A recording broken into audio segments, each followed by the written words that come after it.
Hello everyone. आज का topic है सारणिकों और आव्यूहों के अनुप्रयोग, applications of determinants and matrices.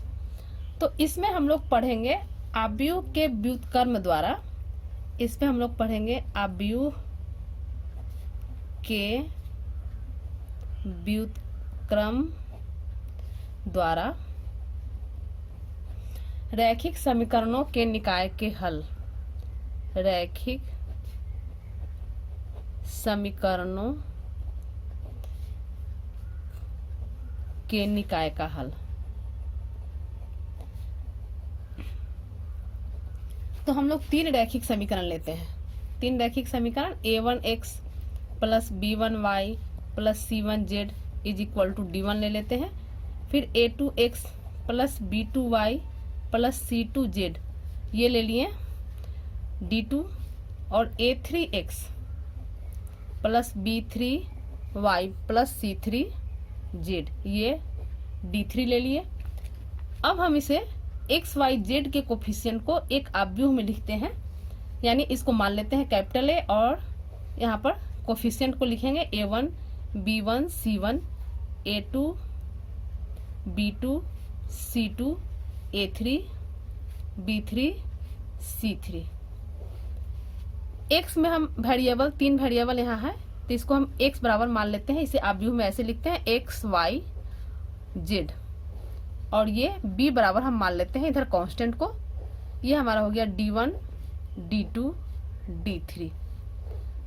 तो इस समीकरण निकाय को हम ऐसे व्यक्त करेंगे, यानी ये हमने इसको a बराबर इस कोफिशिएंट को ले लिए, x बराबर वेरिएबल को ले लिए और b बराबर हम कांस्टेंट को ले लिए। तो इसे हम ऐसे ax बराबर b, यानी इस समीकरण को हमने, ये जो हम समीकरण लिखे तो इसको हम व्यक्त कर सकते हैं ऐसे। ax है तो a की जगह पर लिखेंगे a, जो चूंकि लिए हैं हम यहाँ पर। तो ये हमारा हो गया a1 b1 c1 a2 b2 c2 और a3 b3 c3। x है हमारा x y z, और ये बराबर है d1 d2 d3। तो इसमें क्या है कि इसे अगर हम सॉल्व करें, यानी देखिए a1x plus b1y plus c1z is equal to d1, यानी इसको हम एक्सपेंड करेंगे तो ये हमारा समीकरण निकाय जो हम लिए हैं, तीन समीकरण लिए हैं, तो ये जो है तीनों रैखिक समीकरण हमारा वही आ जाएगा। इसको सॉल्व करेंगे तो ये तीनों रैखिक समीकरण हमारा आ जाएगा। अब चूंकि मेन यहाँ पर ये है ax बराबर b, यानी इस रूप में हम आगे इसका प्रयोग हम आगे के एक्सरसाइज में करेंगे, इसलिए इसको जानना जरूरी था। अब इसमें एक केस बनता है, केस 1। देखिए क्या स्थिति इसकी बनती है। केस 1 है कि यदि a एक, ये जो हम a हमारा मैट्रिक्स है इसको कह रहा है, यदि a एक व्युत्क्रमणीय आव्यूह है, व्युत्क्रमणीय आव्यूह है,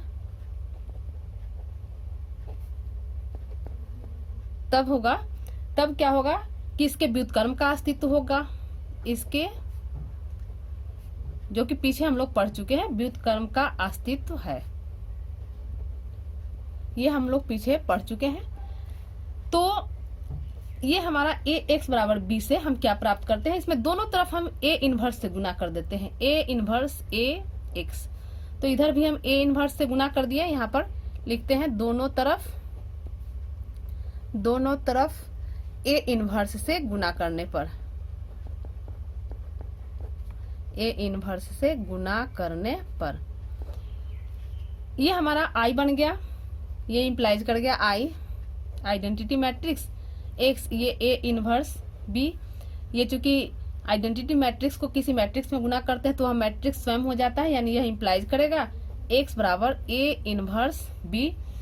तो यह समीकरण, यह जो हमारा समीकरण आएगा, यह समीकरण दिए गए समीकरण निकाय का अद्वितीय हल प्रदान करेगा, क्योंकि एक आव्यूह का व्युत्क्रम जो है, एक आव्यूह का व्युत्क्रम अद्वितीय होता है। अब हम इसे एक एग्जाम्पल से देखते हैं। एक एग्जाम्पल लेते हैं हम, एग्जाम्पल लेते हैं, ले लेते हैं 5x प्लस 2y बराबर 4। और 7x प्लस 3y ये बराबर 5।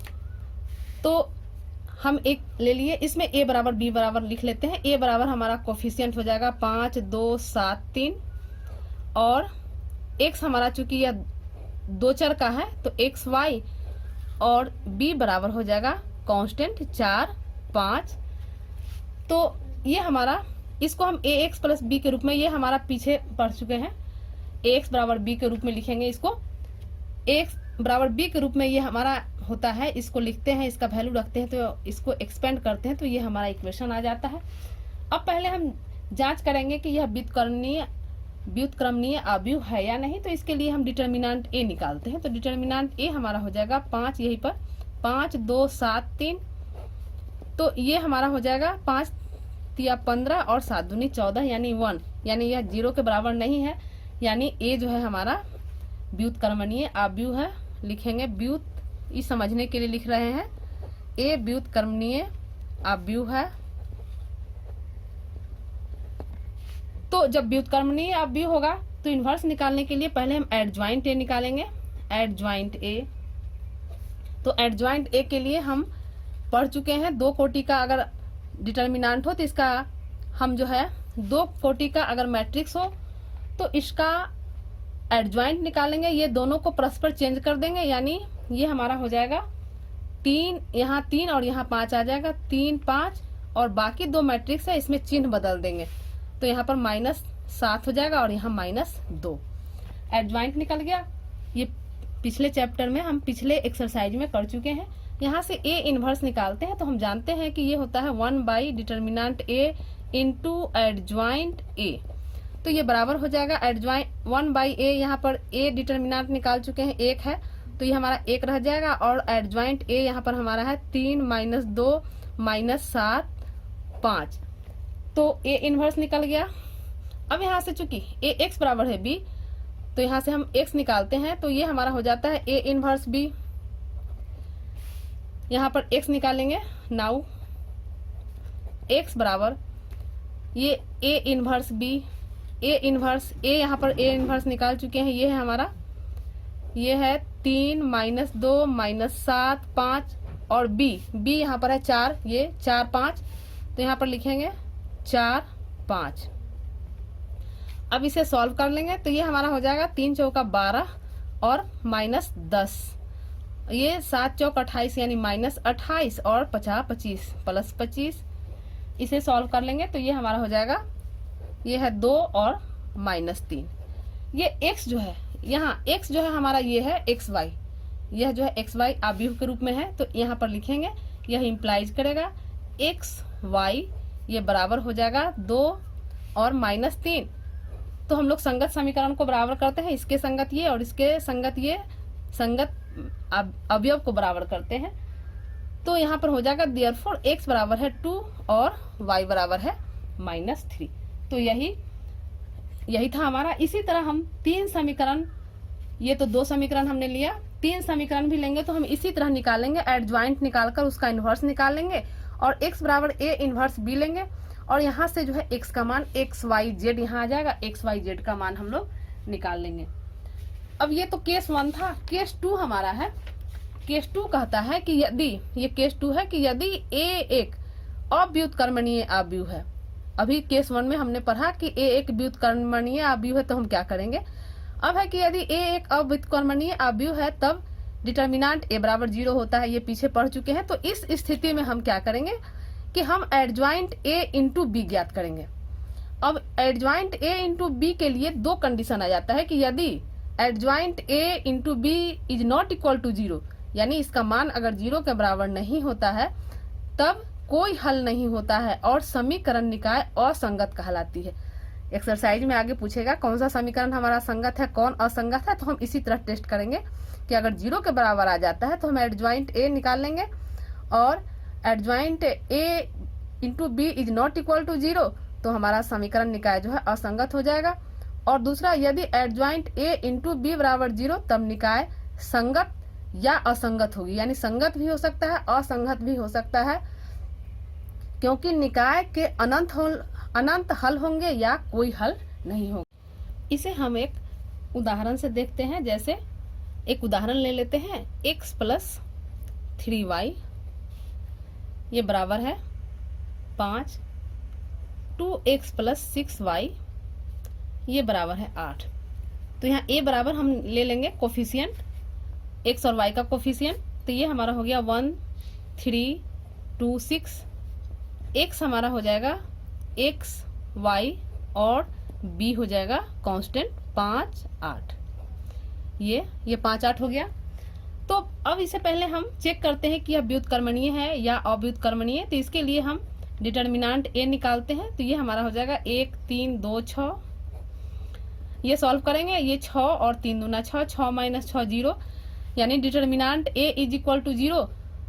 देयरफॉर ये determinant a is equal to 0। तो यह हमारा क्या है, अव्युत्क्रमणीय है। यह पीछे हम पढ़ चुके हैं, यह हमारा अव्युत्क्रमणीय होता है जब डिटर्मिनेंट a बराबर 0 है। तो जब अव्युत्क्रमणीय हो यानी डिटर्मिनेंट a बराबर 0 हो तो हम एडज्वाइंट a इंटू बी निकालते हैं।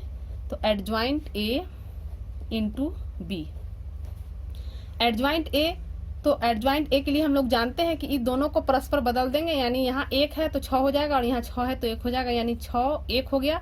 और इन दोनों को चिन्ह बदल देंगे यानी -2 और -3 हो गया।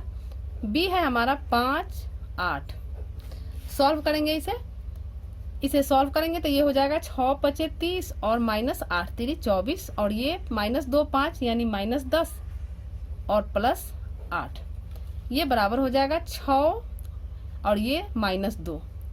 तो ये क्या है, इज नॉट इक्वल टू 0, यानी यह 0 के बराबर नहीं है। यानी इसको हम ऐसे लिख सकते हैं, ये 0 मैट्रिक्स के बराबर नहीं है। तो हम कहेंगे कि यह समीकरण, यानी हम इसको कहेंगे कि यह समीकरण निकाय असंगत है। तो इस तरह का समीकरण को चेक करना हो कि समीकरण हमारा संगत है या असंगत, तो हम ऐसे बढ़ेंगे। हमारा determinant a is not equal to 0 होगा तो वह व्युत्क्रमणीय होगा, और determinant a is equal to 0 आ जाएगा तो यह अव्युत्क्रमणीय होगा। तो इस केस में हम एडज्वाइंट a इंटू बी निकालेंगे और चेक करेंगे कि यह 0 के बराबर आ रहा है कि नहीं। तो ये हमारा 0 के बराबर नहीं आया तो हम कहेंगे कि यह समीकरण निकाय असंगत है। तो इस कंसेप्ट को आप लोग अच्छे से देख लें ताकि हमारा अगला जो एक्सरसाइज है यानी 4.6 जो एक्सरसाइज है उसमें ये इसका प्रयोग है और हम इसके मदद से ही उस एक्सरसाइज को हम सॉल्व कर सकते हैं। तो इसे देख लें अच्छे से। धन्यवाद।